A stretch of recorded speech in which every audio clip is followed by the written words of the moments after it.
خبر شامل کرتے ہیں نوشہرہ وادی سون سے، جہاں بیوی کو قتل کر کے خودکشی کا رنگ دینے والا ملزم گرفتار۔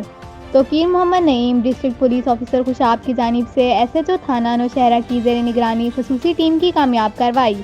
چند روز قبل مقتولہ رابعہ بطول بعمر 18 سال کے شوہر محمد شہزاد نے 15 پر کال کر کے پولیس کو اطلاع دی کہ میری بیوی نے گھر میں خودکشی کر لی ہے، جس پر مقامی پولیس فوراً موقع پر پہنچی، لاش کو قبضہ میں لیا۔